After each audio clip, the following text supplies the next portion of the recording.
the largest ever election in the history, the biggest election of the biggest democracy in the world, Lok Sabha election 2024. 15 million polling staff, 1 million polling station spread across the country, 400,000 vehicle views, 1,700 air flight use, 135 train moving across the country for this Lok Sabha election 2024. Out of 1.4 billion people, 968 million were eligible to vote for this Lok Sabha election 2024, जिसमें से 642 million लोगों ने अपने इस vote के अधिकार को निभाया और वोट दिया।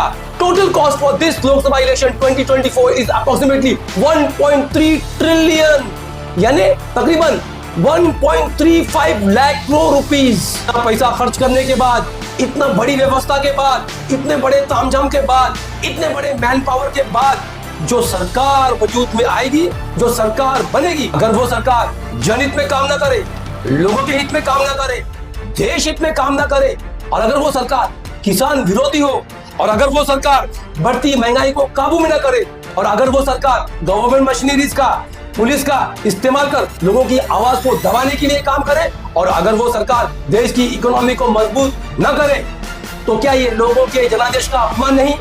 क्या ये जो लोगों ने वोट दिया है, जो देश की जनता ने वोट दिया है, क्या उनका अपमान नहीं? क्या ये देश की जनता के साथ धोखा नहीं? क्या ये भारत के संविधान की अवहेलना नहीं? क्या ये लोकतंत्र की हत्या नहीं होगी?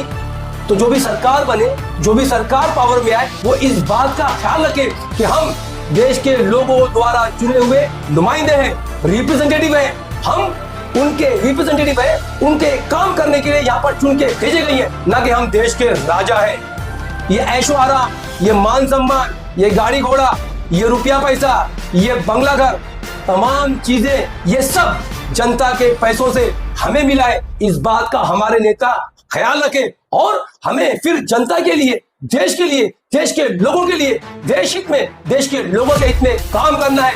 ये सरकार इस बात का ख्याल रखे।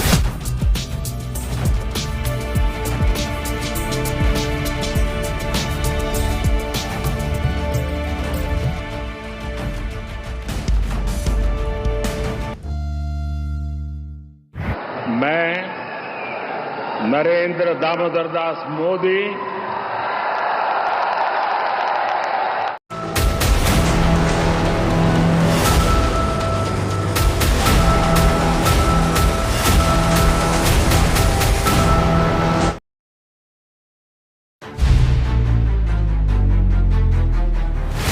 तो भाइयों, जान बची तो लाखों पाए, 400 पार वाले 300 भी नहीं पहुंच पाए, और एग्जिट पोल के तमाम आंकड़े झूठे साबित हुए। जो ये रिजल्ट आया है, और जो ये रिजल्ट आया है, इससे इंडिया अलायंस खुद शॉक में है, क्योंकि इंडिया अलायंस को खुद इस रिजल्ट की उम्मीद न थी। कुछ कांग्रेसी लोग इस तरीके से जश्न मनाने लगे, ऐसा लग रहा था कि कांग्रेस सरकार बनाने जा रही है। जो नतीजे आए हैं, इससे खुद बीजेपी वाले शॉक में है।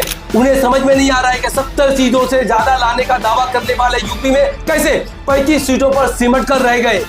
जिस बंगाल में 25 से 30 सीट लाने का दावा करने वाली बीजेपी महज 15 सीटों पर सिमट गई, और कैसे ममता बनर्जी ने उन्हें 15 सीटों पर रोक दिया। जिस महाराष्ट्र में अलग अलग पार्टियों को तोड़कर अपनी पार्टियों में शामिल किया गया था, उसी महाराष्ट्र में कैसे बीजेपी 23 सीटों से 9 सीटों पर सिमट गई। राजस्थान और हरियाणा में क्लीन स्वीप का सपना देखने वाली बीजेपी कैसे वहां क्लीन बोल्ड हो गई, और बीजेपी 240 सीटों पर सिमट कर रह गई। 2019 से डबल सीटें लाने वाली कांग्रेस के लिए भी अभी भी दिल्ली दूर है। इंडिया अलायंस की 234 सीटें आई हैं, और वहीं 240 सीटें लेकर बीजेपी आज भी सिंगल लार्जेस्ट पार्टी है। अपने दम पर 350 सीट लाने का दावा करने वाली बीजेपी कैसे 240 सीटों पर सिमट कर रह गई, ये बीजेपी वाले को खुद पता नहीं कि ये कैसे हुआ, और कैसे 50 सीटों पर सिमटने वाली कांग्रेस 100 सीटों पर पहुंच गई।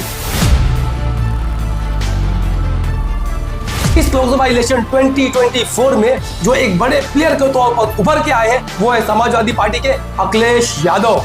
समाजवादी पार्टी की साइकिल ने बीजेपी के रथ को यूपी के लोकसभा इलेक्शन में रोक दिया, और कैसे बीजेपी जो 62 सीटें 2019 में थी, कैसे इस लोकसभा इलेक्शन में महज 33 सीटों पर सिमट कर रह गई। जैसे बीजेपी ने इस वक्त में नारा चलाया था अब की बार 400 पार, लेकिन आगे कंक्लूजन नहीं दिया था, आगे आंसर नहीं दिया था अब की बार 400 पार तो क्या। तो कई बीजेपी प्रवक्ता से पूछा गया कि मोदी जी कह रहे हैं कि अब की बार 400 पार, तो इसका क्या मतलब। कई नियम बदलने होंगे, संविधान में संशोधन करना होगा और बहुत सारे काम करने। सरकार तो 272 पर भी बन जाता है, लेकिन 272 की सरकार संविधान में संशोधन नहीं कर सकती। उसके लिए 2/3 बहुमत से अधिक चाहिए या नया संविधान बनाना, इसके लिए कई नियम बदलने होंगे, संविधान में संशोधन करना होगा और बहुत सारे काम करने। सरकार तो 272 पर भी बन जाता है, लेकिन 272 की सरकार संविधान में संशोधन नहीं कर सकती। उसके लिए 2/3 बहुमत से अधिक चाहिए। मतलब है कि भारत का संविधान बदल दिया जाएगा, लोकतंत्र खत्म कर दिया जाएगा और जो हमारे दलित SC ST OBC समाज का रिजर्वेशन है वो खत्म हो जाएगा। ये तमाम नैरेटिव इस तरीके से चलाया गया ताकि हर एक के लोगों में इसका असर हुआ और लोगों में खास करके यूपी के लोगों ने, यूपी के दलित समाज और मुस्लिम समाज ने एक मत होकर यूपी के अखिलेश यादव की समाजवादी पार्टी की साइकिल पे वोट दिया। यहाँ तक, और इसमें एक बात गौर करने की और भी है कि यूपी के लोगों ने कांग्रेस के बजाय समाजवादी पार्टी को प्रीफर किया और अपना वोट समाजवादी पार्टी को दिया। इसी का नतीजा है कि पिछले लोकसभा इलेक्शन 2019 में समाजवादी पार्टी की महज 5 सीटें थी, जो आज बढ़कर इस लोकसभा इलेक्शन 2024 में 37 सीटें हो गई है। ये बहुत बड़ी बात है। और 2019 में यूपी में समाजवादी पार्टी का वोट शेयर था 18.11%, जो इस लोकसभा इलेक्शन में बढ़कर हो गया है 33%। ये बहुत बड़ी और बहुत बड़ी छलांग है, बहुत बड़ा एफर्ट रहा यूपी में, जिसने बीजेपी को आगे बढ़ने से रोक दिया। इस इलेक्शन में शेड्यूल कास्ट के वोट जो समाजवादी पार्टी को पड़े वो तकरीबन 65% है, यानी डायरेक्टली 21% इंक्रीज 2019 के लोकसभा इलेक्शन के हिसाब से। तो ये समाजवादी पार्टी के लिए बहुत बड़ी गेन की बात है, जिस तरीके से यूपी के लोगों ने वन साइड होके वोट दिया है बीजेपी के इस रथ को रोकने के लिए, क्योंकि ये उनके दिमाग में था कि बीजेपी आएगी तो संविधान बदल दिया जाएगा, देश का लोकतंत्र खतरे में आएगा। इसलिए यूपी के लोगों ने आगे बढ़ चढ़कर काम किया और इनके रथ को वहीं रोक दिया। और दूसरी जो स्टेट है वो ममता बनर्जी की स्टेट है, वहां ममता बनर्जी ने बीजेपी को वहां रोका। जो तीसरी स्टेट है जो सबसे बड़ी, जो इस बीजेपी के रथ को रोकने का काम की है, वो हमारी है महाराष्ट्र की स्टेट। चीजों की बहुत सारी वजूहात है, इसमें सबसे बड़ी वजह है कि एक नैरेटिव जो चलाया गया था कि अब की बार 405 सीटें आएगी तो संविधान बदल दिया जाएगा। ये जो संविधान बदलने का जो स्टेटमेंट जो बीजेपी के प्रवक्ता ने दिया, ये बीजेपी के लोगों पे बैकफायर किया और लोगों ने इसके खिलाफ मत दिया और ये 400 पार का नारा बीजेपी को बैकफायर किया। दूसरा, जो बीजेपी के लोगों का एटीट्यूड और अकड़ और घमंड जो थी, जिस तरीके से एरोगेंस तरीके से वो बात करते थे, उनकी हेकड़ी लोगों ने कम कर दी है। और जिस तरीके से सीएम योगी यूपी में खुले मन से मुसलमानों को बड़ा बुरा बोलते, मुसलमानों को बदनाम करते और मुसलमानों को जलील करने का काम करते थे, लोगों को ये बिल्कुल भी पसंद नहीं आया है। और जिस तरीके से यूपी की पुलिस गुंडागर्दी पे उतर आई थी, किसी को कभी उठा के जेल में डाल दी, ये तमाम फैक्टर्स हैं जो यूपी के लोगों को पसंद नहीं आया। इसीलिए यूपी के लोगों ने खुद इलेक्शन लड़ा और इसके खिलाफ मत दिया और इसी का नतीजा है कि बीजेपी की उत्तर प्रदेश में 62 सीटों से सिर्फ 33 सीट आ गई है।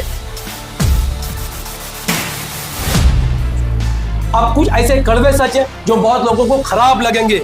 भले ही बीजेपी की 50-60 सीटें कम आई हो, लेकिन फिर भी सरकार तो एनडीए की बनी है और फिर से एक बार नरेंद्र मोदी देश के प्राइम मिनिस्टर बन गए हैं। यह भी एक सच है कि इंडिया अलायंस की पूरी जितनी सीटें नहीं आई है, उतनी एक अकेली बीजेपी की सीट आई है। और तीसरी बात, जब भी कोई पार्टी सत्ता में होती है 5 साल 10 साल, उसके खिलाफ एक एंटी इनकम्बेंसी होती है। तो 10 साल सत्ता में रहने के बावजूद बीजेपी के खिलाफ इतनी एंटी इनकम्बेंसी होने के बावजूद भी अगर बीजेपी 240 सीट लाती है तो ये बीजेपी के लिए बहुत बड़ी बात है। 2009 में जब कांग्रेस सत्ता में आई थी 206 सीट लेके, तो लोगों ने कहा था ये कांग्रेस की कामयाबी है, ये कांग्रेस की सरकार ने जो काम किया है ये जनता की मोहर है उनकी कामयाबी की। तो अगर कांग्रेस 5 साल सत्ता में रहने के बाद 206 सीट लाती है और उस वक्त में कांग्रेस के लिए यह सरकार की कामयाबी बताया जा रहा था, तो 10 साल सत्ता में रहने के बाद अगर बीजेपी 240 सीट लाती है तो आप इसे क्या कहेंगे? बीजेपी के खिलाफ इतना गुस्सा, इतना आक्रोश, इतनी नाराजगी थी लोगों में, उसके बावजूद भी बीजेपी ने कांग्रेस से 2.5 गुना सीटें लाई हैं। तो ये कांग्रेस के लिए चिंता का विषय है और एंटी इनकम्बेंसी का कुछ भी फायदा कांग्रेस को होता हुआ दिखाई नहीं दिया। और हमें यह नहीं भूलना चाहिए कि 27 पार्टियों का महागठबंधन एक तरफ और सिंगल पार्टी बीजेपी एक तरफ, और ये तो इंडिया अलायंस के बदौलत जो तमाम क्षेत्रीय पार्टियों से कांग्रेस ने अलायंस किया, उसी का नतीजा है कि कांग्रेस की 55 सीटों से 100 सीट आ गई है। तो कांग्रेस को लोकल पार्टियों का, क्षेत्र पार्टियों का इंपॉर्टेंस नहीं भूलना चाहिए। बीजेपी का वोट शेयर 2019 के लोकसभा इलेक्शन में अप्रोक्सीमेटली 38% था, जो इस लोकसभा इलेक्शन में घटकर 36.56% हो गया है। यानी बीजेपी का वोट शेयर 1.14% कम हुआ है इस लोकसभा इलेक्शन 2024 में। और इसी का नतीजा है कि 2019 में बीजेपी की 303 सीटें थी, जो घटकर इस लोकसभा इलेक्शन 2024 में 240 सीटें हो गई है। यानी डायरेक्टली बीजेपी को इस लोकसभा इलेक्शन 2024 में 63 यानी 63 सीटों का नुकसान हुआ है। कंक्लूजन क्या है? यानी एनडीए की, यानी बीजेपी और उसके अलायंस की सरकार बन गई है। मोदी तीसरी मर्तबा देश के प्राइम मिनिस्टर बन गए हैं। मैं नरेंद्र दामोदर दास मोदी, समाजवादी पार्टी के अखिलेश यादव एक बड़े प्लेयर के तौर पर इस लोकसभा इलेक्शन 2024 में उभर कर आए हैं और ममता बनर्जी ने फिर एक बार दिखा दिया कि वो बंगाल की शेरनी है। सीएम चंद्रबाबू नायडू, नीतीश कुमार और सीएम एकनाथ शिंदे इस एनडीए सरकार के बड़े प्लेयर हैं आज के वक्त में। और देखने वाली बात है कि ये इंडिया अलायंस, जो इंडिया गठबंधन बना है 27 पार्टियों का, ये कंटिन्यू रहता है, ये टिकता है कि ये तितर बितर हो जाता है और टूट जाता है। हमने डिटेल तौर पर इस लोकसभा इलेक्शन 2024 का नेशनल वाइज एनालाइज करने की कोशिश की है, ताकि हमारे वोटर्स को, हमारे देश के लोगों को ये समझ में आ जाए कि उनके वोट के क्या माने हैं। जो उन्होंने वोट दिया है, जो मत दिया है, उसके क्या मतलब है, उससे किसकी कौन सी पार्टी को फायदा हुआ, कौन सी पार्टी को नुकसान हुआ, कौन सी पार्टी सत्ता में आई, कौन सी पार्टी सत्ता से बेदखल हुई। तो लोगों के मत का एक लबाब तो सामने दिखाई दे रहा है कि लोगों ने एक बड़ा ऑपोजिशन बीजेपी के सामने खड़ा कर दिया है। और बीजेपी आज सिंगल लार्जेस्ट पार्टी होने के बावजूद भी बीजेपी अपने बल पर सरकार नहीं बना सकी, क्योंकि वो 272 के आंकड़े से पीछे थी। तो एनडीए की सरकार बनी है। यानी बीजेपी को आज इस देश में कोई बड़ा डिसीजन लेने में, कोई बड़ा फैसला लेने में, कोई फेरबदल करने में बीजेपी को उसके अलायंस पार्टनर के साथ राय मशवरा करना पड़ेगा, सोचना पड़ेगा, डिस्कशन करना पड़ेगा, उनको कॉन्फ्रेंस में लेना पड़ेगा। और दूसरा, एक तो ये अपनी पार्टी की बात है, और दूसरा एक बड़े ऑपोजिशन का सामना करना पड़ेगा उनको। अगर बीजेपी कोई ऐसा डिसीजन लेती है जो जनहित में नहीं है, तो विरोध का सामना करना पड़ेगा, हाउस के अंदर भी और हाउस के बाहर यानी सड़कों पर भी। उम्मीद करता हूं कि हमारा वीडियो आपको पसंद आया होगा। अगर हमारा वीडियो पसंद आता है तो ज्यादा से ज्यादा लोगों तक शेयर करें। Thank you very much for listening. जय हिंद।